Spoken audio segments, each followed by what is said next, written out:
And now, guys, don't check out just yet, because there are women in your lives, and it's this very important stuff for you to know as well. But also just following Mother's Day, so happy Mother's Day to all the mothers out there. Hope you guys had a wonderful weekend. So I just kind of wanted to touch on a topic that we all go through, all females go through in life, whether you're already there, whether you're going through it, or you're not there, but you will be there one day. It's great information for you. And as you hear, let's just talk about it. We're going to talk about perimenopause and menopause. And I'm not a doctor, clearly. I'm not here to tell you all the physiology about what happens to your body. We'll touch on some of it. But what I'm really here today is to talk to you about how to support your body through this major transition in your life. So again, thank you for joining. If you guys already don't follow or subscribe, please make sure you do. It helps us as well as it helps you. We try to provide you this wonderful, amazing educational content that you can take for yourself and also share with your loved ones. So follow us along, leave comments, love them, like all the above. And if you have questions on the topic today, I'm going to try to touch on them at the end. But because it is just me here today, getting to the questions might be a little bit more challenging. So first and foremost, supporting the female body during the perimenopause and menopause phase is not an option. This is not optional. This is essential, because so many things happen to our body, and it's not just those negative symptoms you actually feel immediately. During this powerful transition, every system in the body is changing. So without taking proper care of it, we're faced with increased risks of many things. Important things, bone loss, cardiovascular health, muscle wasting, cognitive decline, just chronic disease. We're just become more susceptible to it. So prioritizing targeted nutrition, hormone balance, lifestyle strategies, all of that is important for women to not just, survive through this, but to thrive through this period of our life. Personally, I'm in the beginning phases. So sometimes, I do get regular checks of my hormones, but sometimes it's not just what is shown on the paper. You also have to base it on symptoms. So the combination of what your blood work is showing, as well as your symptoms, is how you and your physician can put together a program for you to, again, help this transition. So I'm going to educate a lot on supplements. And as you see, of course, I do have our women's hormonal balance because it's a major player, but I also have a lot going on over here. And I talk also a lot about stacking. What I mean by stacking supplements is there's not just one supplement that's going to fix everything. It would be amazing if we could just take this women's hormonal balance, and this would touch on everything that goes on in our bodies through this period. But you can't just do that. So we will talk about the amazing benefits of our women's hormonal balance, but also how to incorporate and how to stack all these other supplements and why. Okay, I'm always big on the why. I'm going to brush through real quick on physiological changes that go on during perimenopause and menopause, just for some that may not know all of them. We know the hormonal fluctuations. That is the obvious. So we get irregular estrogen, progesterone levels, cause those hot flash, mood swings. One of the most common signs is sleep issues. So we also, obviously reproductive decline. Okay, we know this stuff, but bone density loss. You have a rapid decline in bone mineral density during this phase, especially right when you go into menopause. So this increases our risk for osteoporosis, osteopenia, fractures. It's a scary time. So you have to make sure you're going through and you're supporting everything. Muscle loss. So estrogen decline, which is typically what happens when you go into the menopause, accelerates sarcopenia. Now, sarcopenia is where we significantly lose muscle mass, but our muscle mass to fat mass ratio completely changes, right? So muscle goes down, fat mass goes up. You also have heard the term, sometimes it's called if you're not overweight, sometimes it's called a skinny fat. So you see a skinny person that seems like they don't have a lot of fat mass, but they've lost a lot of the muscle. So therefore you do have a lot of fat mass. So this also reduces our strength, which can also help, if we have our strength there, it helps the bones, supports the bones. And it also decreases our metabolism, slows our metabolism. So we hate hearing that, because also we know that one of major player in during this phase is also you start to gain weight. A lot of times it's around the midsection, just areas that we don't want, and nobody wants to put on the extra weight. Cardiovascular risk. So as estrogen drops, you can also get a rise in your LDL cholesterol and your blood pressure. So I'll go into that in a little bit more detail. Cognitive changes. So we have changes in we get brain fog. We have some memory issues, mood disorders. That's a very known and common one. Hair, skin, nails, all those changes. So through this phase, we have reduced collagen, leading to dryness, more wrinkles, hair thinning. That's why a lot of people feel like they age so fast in that transitional period. So you really need to be here supporting it. Really, really, really do. And also hormonal shifts can worsen inflammation and autoimmune flare-ups.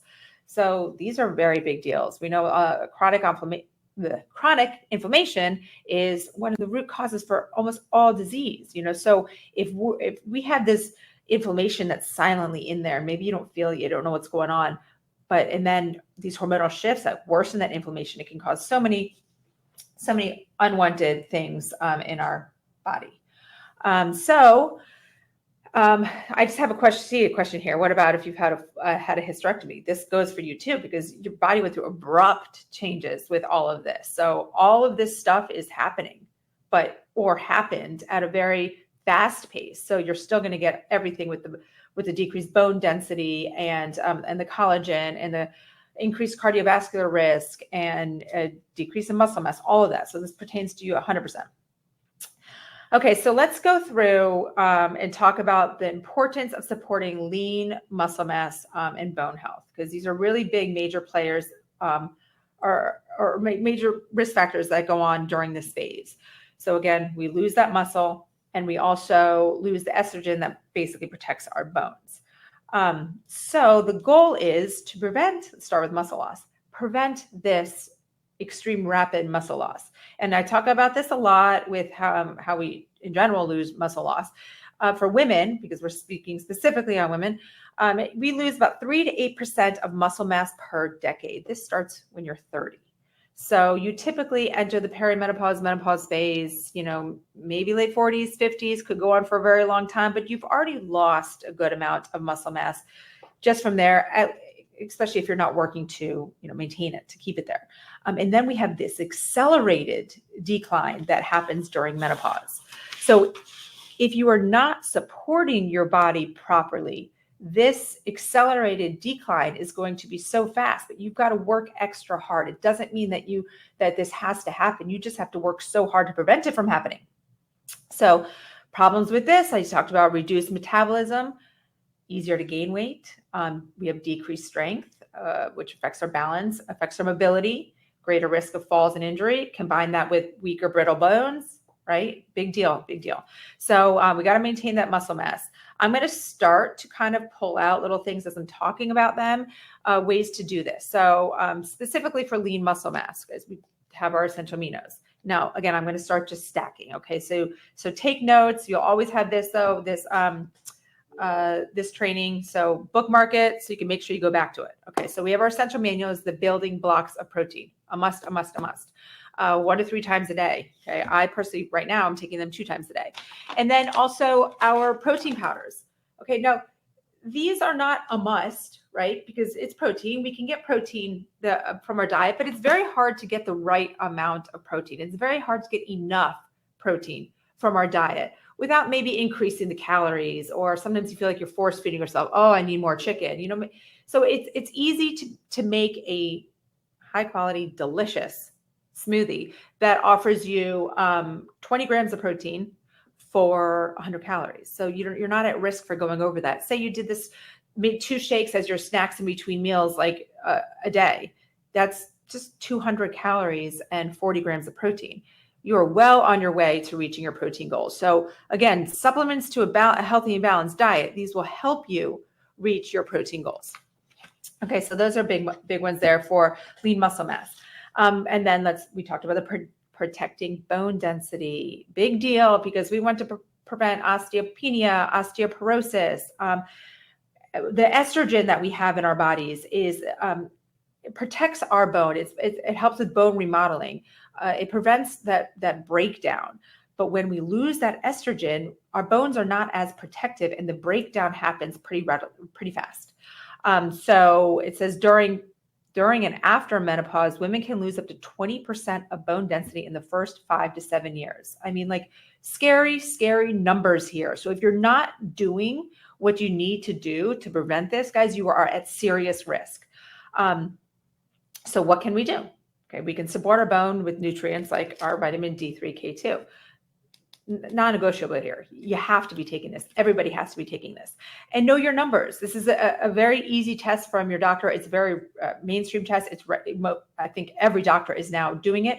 Make sure you know your number, because you also want to aim for optimal dosing. I know they say, okay, around like 40 is great, or is okay, but really, because you want to bring it up a notch. Personally, I like mine around 80, but I mean, think of the range from like 60 to 80.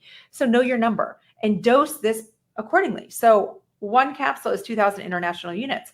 You might need to take 2 a day, maybe 3 a day to get your number where it needs to be. And then you can easily go on a maintenance dose of like 1 capsule per day, 2,000 international units per day. Extremely important. Magnesium. Not only is magnesium involved in so many other things, I already talked about like the first sign of going through this phase is sleep, loss of sleep. So you know that magnesium can help with that, helps with that rest and relaxation, but also extremely important for bone. So make sure you're taking your magnesium for all of the above. Collagen peptides. I did discuss how we lose collagen during this time. So not only is collagen great for our hair, skin, and nails, because we're losing it, we want to prevent those wrinkles and have that nice, soft, full hair, but also for our bones. You need to take the collagen peptides for your bones. And then, of course, protein. Protein also helps this, guys. Protein is so crucial. So make sure you're getting enough protein. Count it. Protein's not a hard thing to count. And a good rule of thumb is you want to consume 1 gram of protein per pound of ideal body weight. And you can go on Google and type in ideal body weight calculator. And it's also in our health assessment, but that way you can see your ideal body weight. Okay. So you want to base it off of that. Okay. So great things for the bone. There's a couple other things that I'll pull in, but those are major key players. Supporting hormonal balance and insulin sensitivity. So insulin sensitivity, right? You're kind of wondering, well, your muscle acts as a metabolic reservoir. So the more muscle you have, the better you're able to get that the blood sugar out of your bloodstream, right? So you eat, and the more muscle you have, that's also why we talk about moving after you eat. So those muscles contract and pull all that blood sugar into your working muscles, not circulating in your blood. So we lose muscle, right? Metabolism slows, all this happens, and we become more insulin sensitive. So maybe if you're in this phase or gone through this phase, you're kind of seeing like you're creeping towards being diabetic, or maybe your doctor told you like, hey, you have pre-diabetes now. It doesn't mean you have to keep going that way. Again, in this phase of life, we just have to work harder to maintain things. So you can do this stuff. So again, it's all about the supporting the lean muscle mass. Mental health, emotional well-being, very important during this time. I mean, we have our mood suffers, we have anxiety, we have decreased cognitive ability, all this stuff which can lead to irritability, depression. It's a tough phase. So you need to make sure you're really working on supporting it. I have some like lifestyle stuff we can go through. I talked about the cardiovascular changes. So, we have our multivitamins. I want to bring into the multivitamins and explain why. So it covers all your essential nutrients for immune and hormone support. But specifically in here is our B vitamins, our B vitamin complex. Yes, they are methylated. B vitamins help a lot with energy, mood, sleep. Sometimes you hear B vitamins, you think of energy, but being deficient in certain B vitamins, especially B6, can actually lead to sleep disturbances. So the fact that we're already pretty much going to be having sleep disturbances, you want to do what you can to help prevent it. So you need to make sure you're covering your essentials there. And I mean, right here, I just talked about these guys. If you're new to us, this is our daily essentials pack. Again, everybody needs to be on this, but I'm just highlighting the importance of it during this phase of life. Factor 4. So I discussed how inflammation increases during this time. Okay, unfortunately, but it's a very scary thing. So you want to make sure you're working to keep the inflammation down. And what's really important about in here is our turmeric. I mean, turmeric, garlic, great things. You can also add them into your diet by cooking with them. But here you get high doses of it. But also, again, with the cardiovascular health, with your omegas and your CoQ10, all in one loving product. So our cardiovascular changes that go on. I talked about the increased LDL, get decreased HDL, which is your good cholesterol. We're at higher risk for hypertension and arteriosclerosis. I mean, so many things. So guys, you should feel lucky right now. Okay, so make sure you've got to be taking your factor 4. Dose is 2 per day, can be increased up to 6 per day because this is a time where your body is going to need the extra support. I highly advise going on the upper end of it. I mean, same thing with our collagen, you don't just need 1 a day, you need to load your body. You really need to support your body. And, with LiveGood, guys, we make this affordable so you can, increase your doses. We talked about essential aminos, and let's go into now creatine. So I know there's been lots of buzz all over the media about creatine for menopause and this and that. It is not a specific creatine for it. It's just taking creatine. But a lot of people are advertising it for, creatine for menopause. You just need creatine. Creatine monohydrate is the most common utilized studied form. And not only does this help with your muscle, but because this is not just like for a fitness supplement. This is so important for your brain. For women navigating perimenopause and menopause, it is far more than just a fitness supplement. It plays a role in cognitive resilience, mood stability, energy metabolism, and neuroprotection. All the things that we suffer from during this phase. So 1 dose a day, make sure you're taking it. We talked about the plant-based protein. Oh, you know which one I don't have here? Let me grab it real quick. All right, here I am. We have our methylene blue. The reason I want to add this in here is for the brain health, enhances brain energy, cognition, mood, mitochondrial function, all this stuff that declines. And I wanted to go a little deeper into this. So methylene blue enhances our mitochondrial function and ATP production, which is how we produce energy. It improves oxygen and reduces brain fog. So many of these things that are going on during this phase in our life. Supports neurotransmitter activity, protects against oxidative stress, and here we go again, inflammation. May prevent cognitive decline and fatigue associated with menopause. So again, just another very important way to support your body during this time. I know I have a few more here I have not talked about. We have our super greens. I'm going to actually pull the super greens and the coffee out at the same time.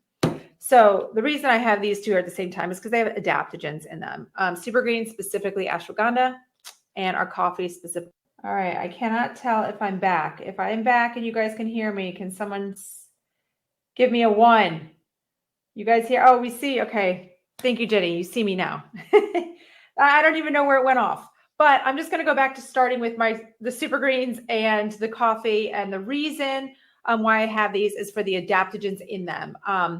The maca and the ashwagandha. Both of these adaptogens really help with the rest and relaxation, the stress response, the cortisol increase. So if you can tolerate caffeine, if you can tolerate caffeine, make sure you're having our organic coffee because of the maca. Also, we have the mushrooms, it's organic, yada, yada. Watch our coffee training. You need to make sure you're having this. And then also, of course, the super greens for the ashwagandha, getting your dose in per day. But it also has so many other beneficial ingredients too, so can't go wrong there. Okay, and I also want to pull out my gut support. So during this phase, our microbiome shifts. So during the decline in estrogen, we also lose diversity in our gut. So you want to make sure you are taking a probiotic to help increase that biodiversity. You want the multiple strains of the good bacteria in there. So make sure you're taking a probiotic. Also, we tend to suffer with the bloating, and some of it goes hand in hand with the decrease in the gut microbiome. or the diversity in the gut microbiome. So make sure you're taking your probiotic gut support as well. So like I said, there's a lot going on here. A lot of supplements. I felt like there was one more I wanted to say besides I get into this hormonal balance. It'll come to me. This is probably when I would pass it to Ryan and I would figure out what I was looking for, but he's not here. Okay, so we're going to go into our women's hormonal balance. Okay, so during this shift, especially the perimenopause, you can have these crazy spikes in estrogen, drops. We have different forms of estrogen. So really what you want to make sure is you have this estrogen balance. So we do have if you want to call it a bad estrogen, which when that increases, we get the estrogen dominance. We also get the discomfort that's associated with it, maybe heavy cycles, breast tenderness, the lumps, the swelling. So you want to make sure you help with the estrogen balance. And the DIM in here is a major player in it. So this doesn't like drop our estrogen again. It just balances the good, the bad, it balances to what we need. And it helps balance the fluctuations that go on. Now you're not going to be, this is not a supplement this is not hormones, right? So you're not going to be making new hormones. When you're going through this phase, unfortunately, you're getting the decline in hormones. It's going to happen. It's inevitable. We just want to help this transition smoothly. Now, if you wanted to look in bioidentical hormone replacement therapy, that's something I recommend discussing with your doctor for sure. But also the DIM helps also helps our liver to get rid of, to detox the used estrogen. So important in here. A couple other ingredients I want to highlight is your black cohosh. So black cohosh is a phytoestrogen. So is the soy isoflavones. And during this phase, your body's losing all that estrogen. So a lot of times here come the hot flashes and the night sweats. But the black cohosh and the soy isoflavones can act as a phytoestrogen and kind of trick your body during this phase of there is still some estrogen here. So let's calm down. Let's not give me those night sweats and hot flashes. So really important stuff. And again, this product is so amazing because it really goes for like all transitions of the menstrual cycle, from just having a regular monthly menstrual cycle to going into the perimenopause and menopause phase. This supplement's great. It has been a game changer for me. I'm super proud of it because I know what we go through when we suffer from these hormonal imbalances, and it's a bummer. So make sure you're taking this. Some might be able to take it, for 2 weeks on, 2 weeks off through your cycle. I feel that it helps my whole entire month if I'm taking this every single day. So, and again, with our prices, you can't go wrong. So I feel like that was just a lot. I just talked straight for 25 minutes. I want to make sure